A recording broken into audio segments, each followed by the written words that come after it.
Прывітанне, як і заўсёды, жыццё-бота, у цябе. Як і заўсёды, адзінота. Я заўсёды была не таварыскай. Я не давярала старым і дарослым. Не паважаю іх, а проста яны мне непрыемны. Акрамя Веры.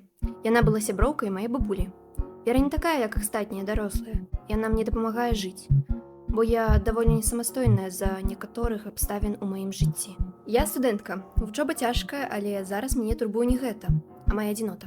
Калі толькі паступіла, думала, што ва ўніверы знайду сяброў. Але не. Аказалася, што я разучылася весці размовы з дамашнімі. Я практыкуюся ва ў гэтым, але пакуль выходзіць дрэнна.